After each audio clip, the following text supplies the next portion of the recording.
এই ক্লাস শুরু করছি। হ্যাঁ, আমরা আজকে ইনকাম ফ্রম এমপ্লয়মেন্টের যে বাকি অংশ, আগে একদিন ক্লাস যেটা হয়েছিল তারপরে থেকে আমরা কন্টিনিউ করি। আশা করি সবাই দেখেন এই আহ, যেটা শেয়ার করতেছি পেজটা কি দেখা যাচ্ছে কিনা একটু কাইন্ডলি কনফার্ম করেন আগে। হ্যাঁ হ্যাঁ, পেজ দেখা যাচ্ছে ভাই, ক্লিয়ার দেখা যাচ্ছে। ওকে। আমরা আগের দেখা দিন যাচ্ছে। আলোচনা করেছিলাম টিডিএস অন স্যালারি, ঠিক আছে? এইটা নিয়ে আমি তো ঠিক এই আছে। ফাইলও শেয়ার করে দিছিলাম, এই যে মিলনের কাছে, মিলন গ্রুপে দিয়ে দিছে হোপফুলি। এইটা নিয়ে কারোর কোশ্চেন আছে? আর এটা এটা ক্যালকুলেশন নিয়ে কারোর কোশ্চেন আছে? আর এটা ক্লিয়ার ক্লিয়ার না সবাই? না না না, আমার তোর ভাবিটাই তো দিছিল যে 60,000, ওটা তো মানে 1,20,000 করতে হবে। কোনটা? হ্যাঁ, ভাবিরটা এক লাখ ভাবির ওই বিশ যে, হাজার 1,20,000 দিছিলাম না? কত ছিল? না না, 60,000 দিছিলি। 1,20,000 আগের দিন হলো। দেখলাম। হ্যাঁ, আর একটা জিনিস ভাই, এই বল। দেখেন আমি আর একটা ফাইল শেয়ার করতেছি, আমি এই যে অন করি, দেখা যাচ্ছে? দেখেন এই যে অর্থায়ন 2024 বাংলাটা, বাংলা ফোল্ডার দেখা যাচ্ছে ফাইলটা? না, না, ইংরেজি দেখা বাংলা যাচ্ছে। দেখা যাচ্ছে না তো। ওকে, ঠিক আছে, আমি আবার ওইখান থেকে শেয়ার করতেছি যে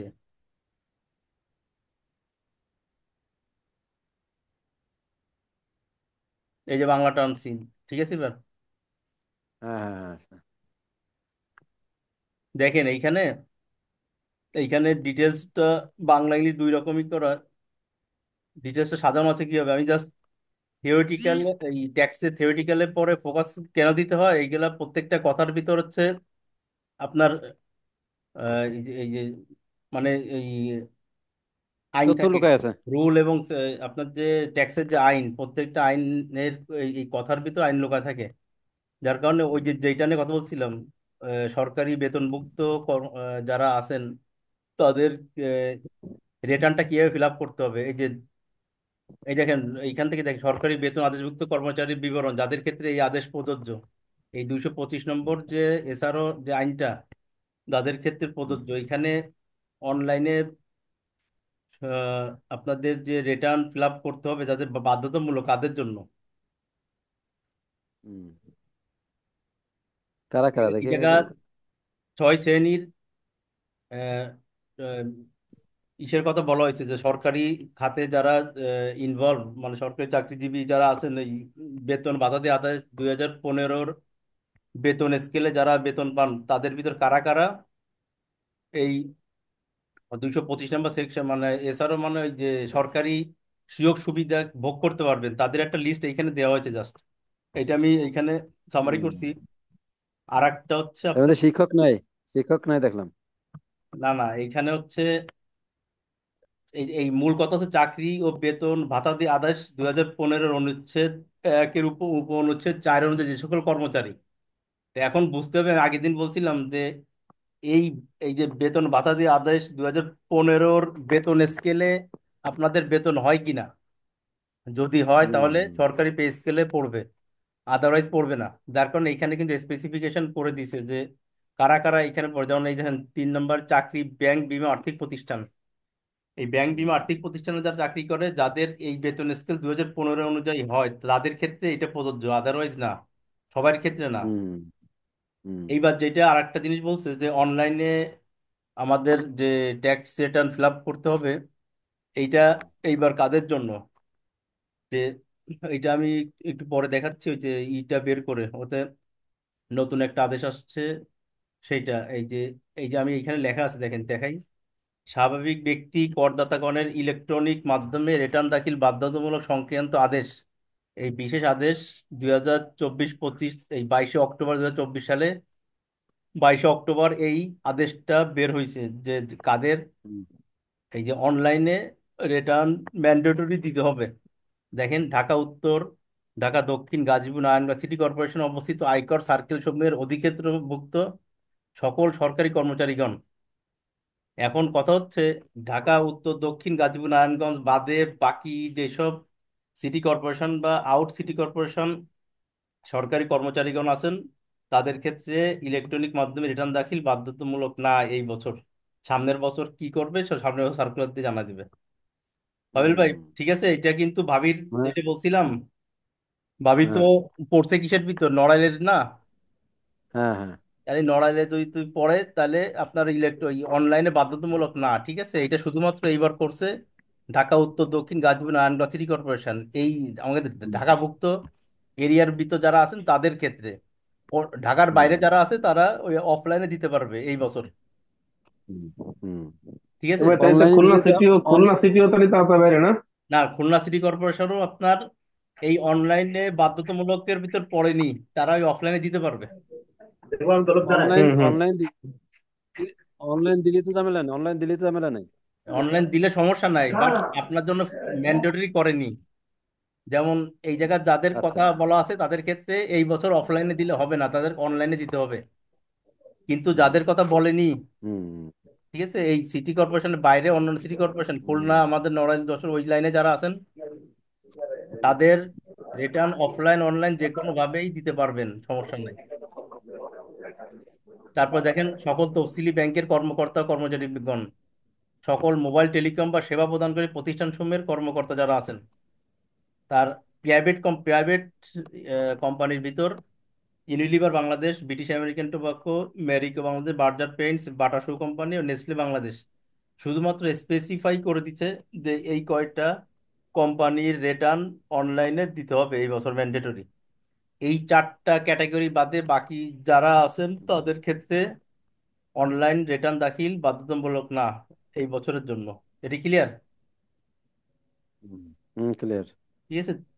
মানে এ- এই জন্য বলি যে আমাদের এই যে ট্যাক্সের মেইন ফোকাস হচ্ছে প্রত্যেকটা আদেশে কি বেরোচ্ছে এই আদেশগুলো ভালো করে দেখা। আমি কিন্তু চেষ্টা করছি আপনার যত রকম আদেশ আছে এই বেতন, ইনকাম ফ্রম এমপ্লয়মেন্টের সাথে রিলেটেড, পিছনের যা আছে সামনের যা আছে আপডেট যা আছে টোটালটা একটা এই শিটের ভিতর আনার চেষ্টা করছি, লেকচার শিটে। ঠিক আছে। তারপরে এই সম্বন্ধে কিছু এই যে সরকারি বেতন আদেশে করমুক্ত ভাতা সুবিধাদি কোনগুলা তার একটা লিস্ট এখানে দিয়ে দিছে। হুম। বোঝা গেল? তাহলে আমরা এইগুলো ধাপে ধাপে আলোচনা করব, ওই ম্যাথমেটিক্সের সাথে এটা তো এই রিলেট করে করে এইগুলো আলোচনা এইটা করব। এইটা তো এই শীটটা তোমাদের দিছো? কোনটা? এই যে দেখাচ্ছ, না না, এটা তোমাদের দিছো? এই শীট দেওয়া হয়নি তো, ওনাদের দিছি তো ও ম্যাথমেটিক্স। আচ্ছা বললেন না আচ্ছা আচ্ছা, ঠিক আছে। ম্যাথমেটিক্স এর যে শীটগুলো ওইগুলো দিতে। এইখানে ভাই হ্যাঁ দিছো জিনিস না, এই হচ্ছে যে। হ্যাঁ, ট্যাক্সের আপনার ভাষার ভিতর অনেক কারুকার্য আছে, এই ভাষা হুম আপনার একটা ওয়ার্ডের পরে ডিপেন্ড করে আপনি এখানে সলিউশন কিভাবে দিবেন।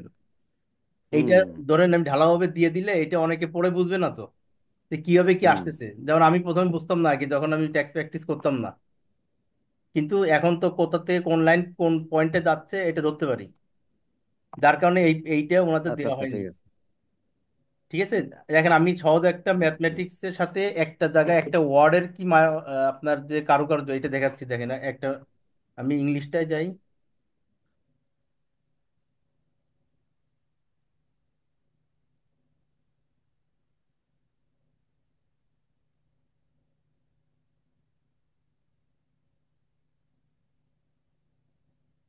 এটা হচ্ছে আসছে।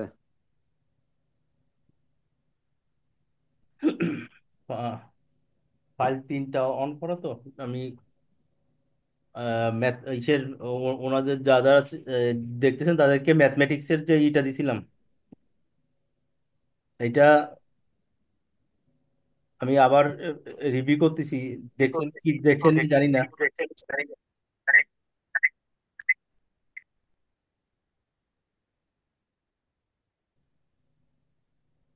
মিলন, ভিডিও বন্ধ কর। দেখেন TDS on salary details employment employment math আসেন, এইটা দেখি আজকে। তারপরে এরপরে আমরা আহ, লিঙ্ক শেষ হয়ে যাবে। কিছু লিঙ্ক শেষ হয়ে যাবে না, একটু স্যাম্পল তাড়াতাড়ি হচ্ছে, দেবে। সামারি প্রভিডেন্ট ফান্ড, ওকে।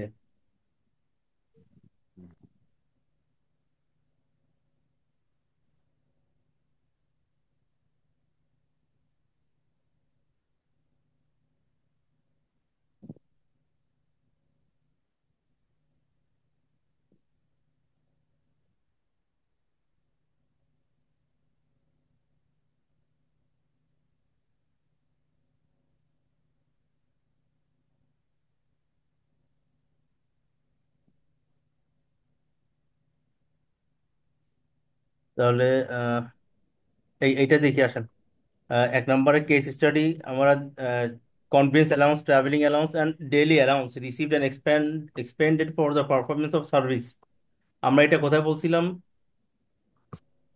এটা সাইড বাই সাইড দেখাতে পারলে আপনার রেফারেন্সে এই আন্ডার সেকশন 32-2 এইটা কি বলছে যে আপনি যাই কিছু পান না কেন, ট্রাভেলিং অ্যালাউন্স, যাতায়াত ভাতা, ভ্রমণ ভাতা যাই পান না কেন, যদি কোম্পানির পারপাজে ইউজ হয়, তাহলে ইউজ হওয়ার পরে বাকি যদি কোনো টাকা থেকে থেকে যায়, সেইটা আপনার ইনকাম ফ্রম এমপ্লয়মেন্টের ভিতর আসবে। যেমন আপনি দেখেন, এখানে আমরা কি পাচ্ছি, convenience allowance, travelling allowance, daily allowance বাবদ কত টাকা পেয়েছি? 36 লাখ টাকা।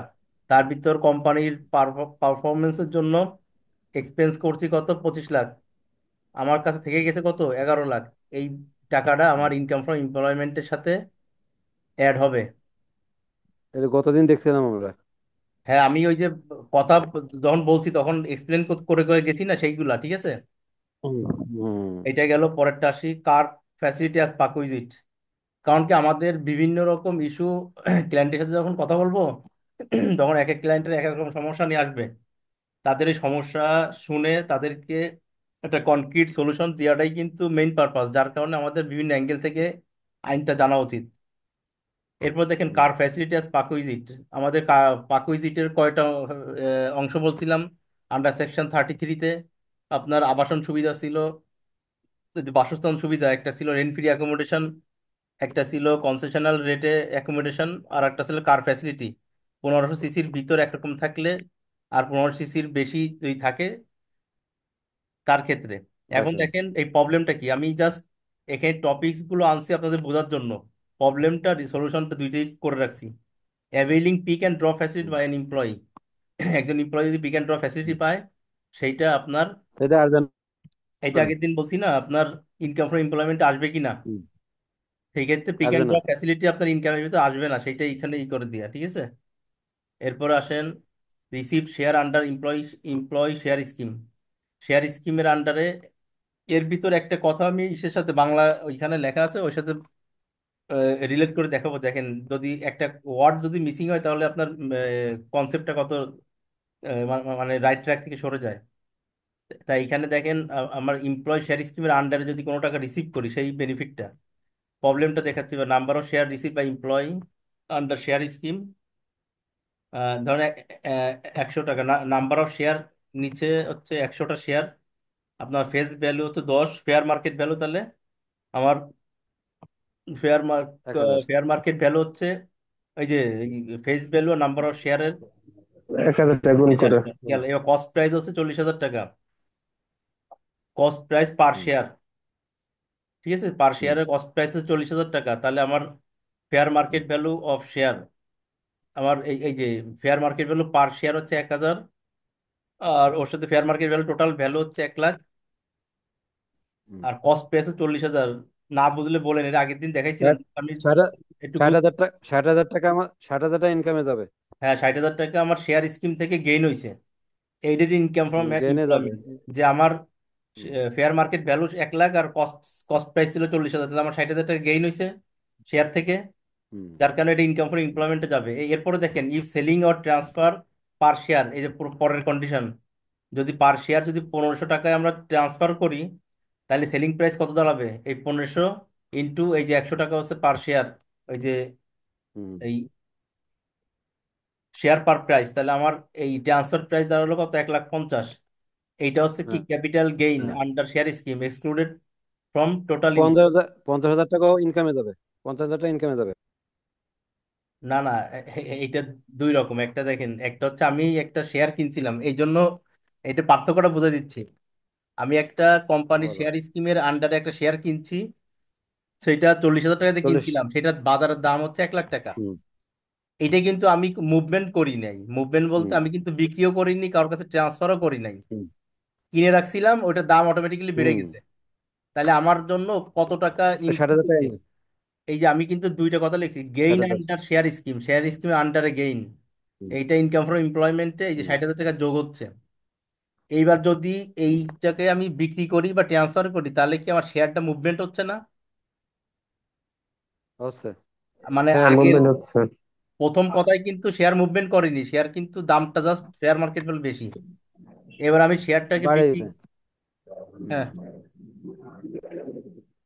হ্যাঁ, শেয়ারটাকে আমি বিক্রি বা ট্রান্সফার করতেছি 1500 টাকায়, তাহলে আমার সেলিং প্রাইস কত? 1.5 লাখ। 1.5 লাখ হচ্ছে সেলিং প্রাইস। 1.5 আমার লাখ।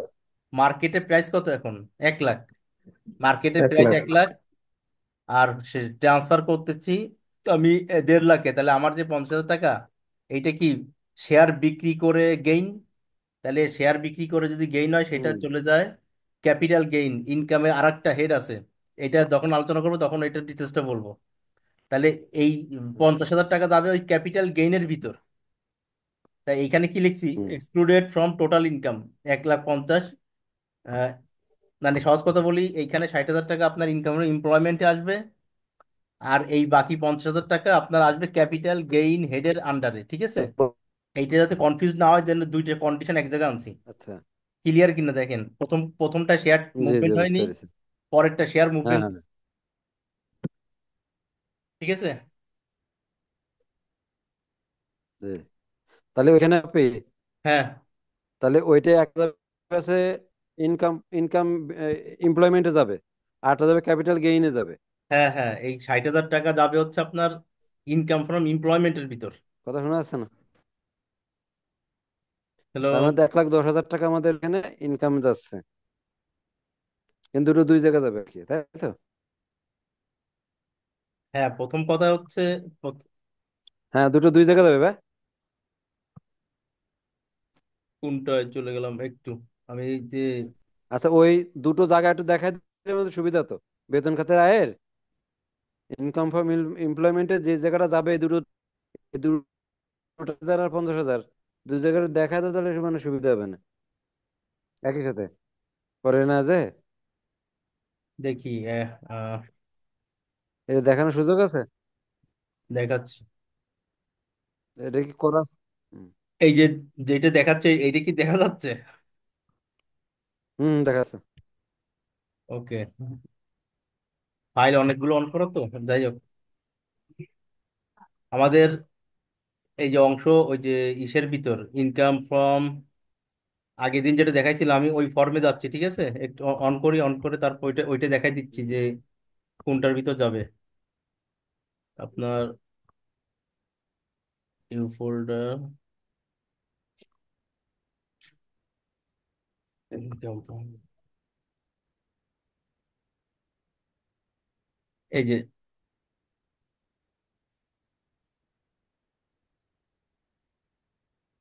এই যেটা অন করছি সেটা দেখা যাচ্ছে না, এটা শেয়ার করতে হবে। দাঁড়ান শেয়ার করে দেখাচ্ছি। রিটার্ন,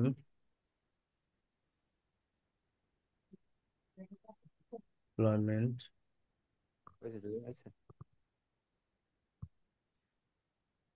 এই যে ভাই এটা আসছে এটা। হ্যাঁ, আসছো। এইটা হচ্ছে আপনার total taxable income calculation, taxable income, তারপর হচ্ছে ট্যাক্স পেয়াবেল কত সেইটা। আমি এই মেইন ফর্মে যাই, ঠিক আছে? এই যে আমাদের যে রিটার্নের যে মেইন ফর্ম আছে, এই যে প্রত্যেকটা খাতে আলাদা আলাদা করে ক্যালকুলেশন করে তারপরে যে ফর্মে যাই, এই যে return, return of income IT গ। তা আপনার যে এই 60,000 টাকা, 60,000 টাকা তো আপনার আসবে এই যে আহ, আপনার ইসের ভিতর এই যে যে অংশ employee, who are employees of government pay orders, এই যে এই অংশে দেখেন section applies employee tax pay other than government pay order employees, এই যে এই জায়গা আপনার আসবে ওই ওই 60,000 টাকা। 60,000 টাকা এখানে ওই হেডে আসবে। ইনকাম ফ্রম, এই যে income earn from employee share scheme, এই এই হেডের আন্ডারে আসবে এটা। দেখেন বুঝেন কিনা, হ্যাঁ, বোঝা যাচ্ছে, বোঝা যাচ্ছে। ঠিক আছে? এই 60,000 টাকা এইখানে আসবে।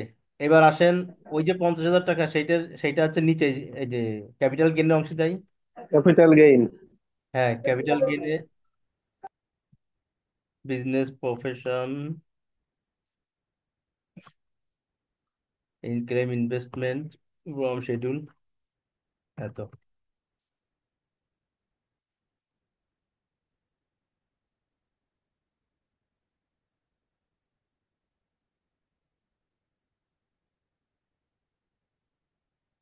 এখানে মূলত পাঁচটা: স্যালারি, রেন্ট, এগ্রিকালচার, আর হচ্ছে বিজনেস প্রফেশন। ঠিক আছে, এখন ক্যাপিটাল গেইন থেকে যেটা আসছে আমরা ওই ওই ইসের থেকে দেখাই।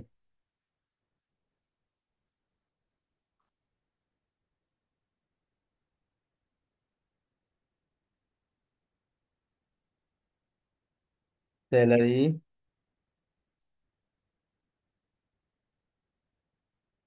ট্যাক্সেবল ইনকাম, এইখানে দেখেন, এইখানে আলাদা আলাদা আছে প্রত্যেকটা। মানে এই এটা যে কি ক্যাটাগরি শিখেন তাই? এইখানে যে সাতটা ঠিক আছে, ইনকামে যে সাতটা হেড আমরা আলাদা করে ক্যালকুলেশন করো টোটাল ট্যাক্সেবল ইনকাম, তার থেকে ঠিক আহ, আছে, তাহলে ভালো, ভালো বল। এটা বলছি, হ্যাঁ, কথা দিয়ে আস্তে আস্তে আসতেছে, বলেন, জোরে বলেন। এই কেউ কোনো প্রশ্ন করলে জোরে কথা বলেন।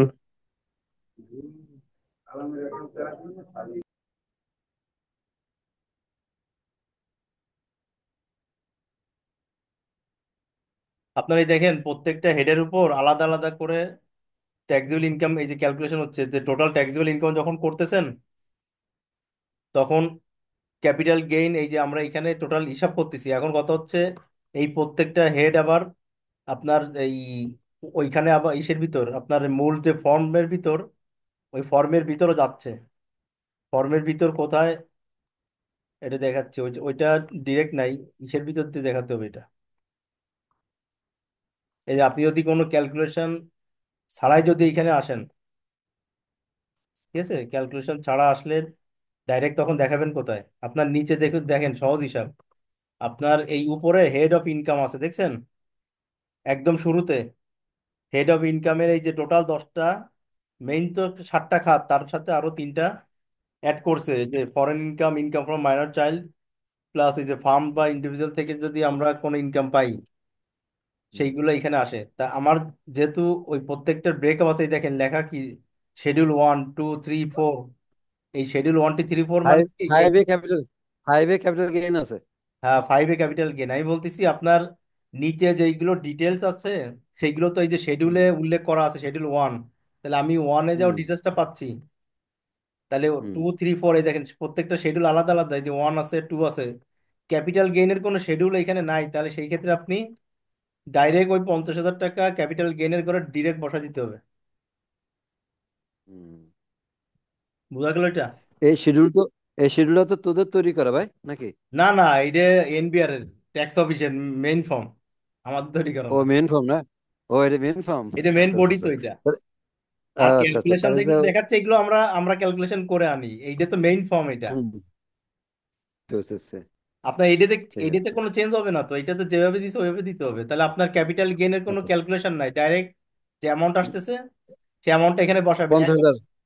এখন দেখেন, 50,000। হ্যাঁ 50,000। এখন ক্যাপিটাল গেইন আমরা কি করতেছি, আমরা ক্যালকুলেশন করে আনতেছি। দেখেন এই প্রত্যেকটা হেডের আলাদা ক্যালকুলেশন আছে।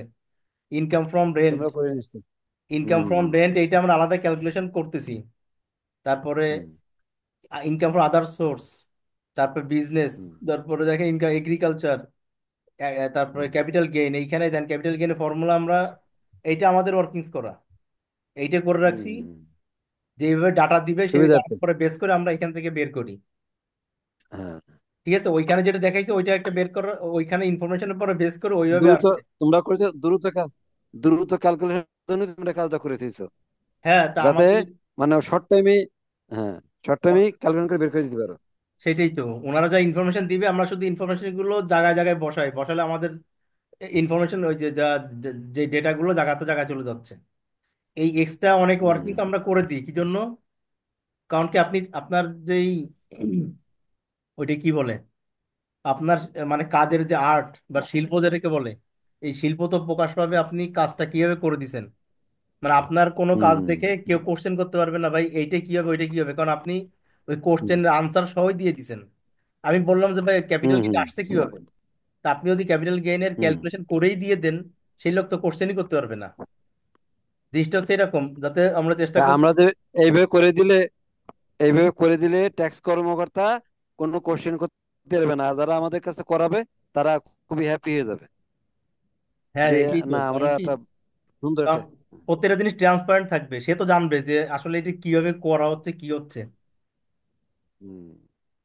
যেমন দেখেন আমাদের এই যে ক্লায়েন্ট, গাজীপুরের এক ক্লায়েন্ট আছে, তাকে তার এই ট্যাক্স রিটার্ন নিয়ে সে ওয়ারিড ছিল, তাকে করে দেওয়ার পরে যেই পরিমাণ ওয়ার্কিংস আপনার শুধু মেইন বডি যেটা, মেইন বডি ফিল আপে করার সাথে সাথে আমরা যেই পরিমাণ ওয়ার্কিংস এবং সাপোর্টিং করে দিছি, উনি দেখেই প্লিজড হয়ে গেছে। বলে মানে কাজের যে শিল্প, ওই শিল্পটা তো প্রকাশ করতে হবে আপনার কাজের মাধ্যমে। তা আপনার কাজের মাধ্যমে প্রকাশ হবে যে আপনি কাজের ক্ষেত্রে কতটা আন্তরিক। হুম। ঠিক আছে, এবার যাই সে আহ, ওই যেটাতে আমরা ছিলাম, বোঝা গেছে যে আপনার মেইন বডিতে কোথায় আসতেছে। হুম। হুম, বুঝা গেছে। আমি ওই জি ভাই, আলহামদুলিল্লাহ বোঝা গেছে। এবার আসেন ওইটা ওকে, ম্যাথ আছে অনেকগুলা। এখন দেখেন আমি যে পেজগুলো শেয়ার করব, কারণ এইগুলো তো যেগুলো এখানে আপনাকে দেখাচ্ছে, এইগুলো ক্যালকুলেশন করে করে প্রত্যেকটা কথার সাথে রিলেট করে করে সাজানো। অনেক ম্যাথ হুম। আপনাকে আমি ছবি তুলে তুলে বই থেকে দিয়ে দেবো, কিন্তু ওর ভিতর অনেক ভুল থাকতে পারে, আবার রাইটও থাকতে পারে। এটা আবার মনে করেন না আমি যা দিছি ওইটাই বাইবেল। ঠিক আছে, আমি বইতে হুম। উঠাই দিলে ওতে ভুলও থাকতে পারে, কারণ ট্যাক্স প্রতিনিয়ত চেঞ্জ হয় নতুন আইনে। এখন আমি যেইগুলো আপনাদের পাঠাইছি আগের দিন ছবি তুলে, ওর ভিতর কিছু কিছু জায়গা ভুল আছে, এটা আমি ইচ্ছে করেই টেস্ট করবো মাঝে মধ্যে, যে আপনারা কি শিখতেছেন নাকি ওই হুবহু ওইটা ধরে উঠাই দিচ্ছেন। ঠিক আছে, এটা মাথায় রেখেন, বলে হুম, দিলাম। ঠিক আছে। এখন এই সব শিকার পরে যদি ভুলটা ধরতে পারেন, তাহলে এটা হচ্ছে আমাদের জন্য গুড সাইন। হুম। আসেন এই পরেরটা, case number 4, sale or transfer হুম। Of opportunity to acquire share under employee share scheme. এই উপরেরটা কি ছিল? নর্মাল শেয়ার স্কিমের আন্ডার আপনি শেয়ার কিনছিলেন, পরে এটাকে ট্রান্সফার করছেন। আর আর একটা কন্ডিশন হচ্ছে, এইটা দেখেন সেকশন ছিল 32-এর 2, এই 34-এর 2, আর এইটা হচ্ছে সেকশন 34-এর 4। এইটা হচ্ছে আপনি হুম। যেই শেয়ারটা পেতেন সেইটা কি করছেন, ডিরেক্ট আপনি না, সেল অর ট্রান্সফার অপরচুনিটি, যে আপনি কি করছেন, আপনি নিজে না নিয়ে আপনার ভাইকে ওই অধিকারটা মানে শেয়ার, আপনি শেয়ার নিতে পারবেন কোম্পানি থেকে 1 লাখ শেয়ার, মানে 1,000 শেয়ার নিতে পারবেন, কিন্তু আপনি ওইটা না কিনে করছেন কি, আপনার ভাইরে বলছেন তুমি এই শেয়ারটা কিনে নাও, যেহেতু আমার ভাগে এটা পড়ছে, সেহেতু আপনি নিজে না নিয়ে আপনার আর একজনকে দিয়ে ওইটা অ্যাকোয়ার করালেন। সেই ক্ষেত্রে আপনি যে মিডিয়া হিসেবে কাজ করলেন, তার একটা বেনিফিট আছে না? হুম। এই বেনিফিটের অপশন, এই ম্যাথমেটিক্স হচ্ছে এইটা দেখেন, number of share receivable by employee under employee share scheme, মানে সে কতগুলো শেয়ার আসলে কোম্পানি থেকে পেতো। 100টা শেয়ার, হুম। ফেস ভ্যালু 10 টাকা করে, আসলে fair market value per share 1,000, আর sale or transfer of right opposite to any other acquire share. এখন সে যেটা ট্রান্সফার করছে, এইখান থেকে ইনকাম ফ্রম এমপ্লয়মেন্টে কতটুকু আসতেছে, সেটা হচ্ছে যতটুকু শেয়ারের সে অধিকার ছিল নিজে না নিয়ে আর একজনের মাধ্যমে ওইটাকে অ্যাকোয়ার করাইছে, সেই ক্ষেত্রে তার তো কোনো খরচ হয়নি, হয়েছে? না। জিনিসটা বুঝেন, এটা হচ্ছে কোম্পানি থেকে আপনাকে বেনিফিট দিচ্ছে। আপনি এই হুম। কোম্পানির শেয়ারটা যখন উপরটায় কি করছিলেন, ডিরেক্ট কিনছিলেন 40,000 টাকা দিয়ে, আর 1 লাখ টাকা না, দাম এটা ছিল, অটোমেটিক্যালি আপনার 60,000 টাকা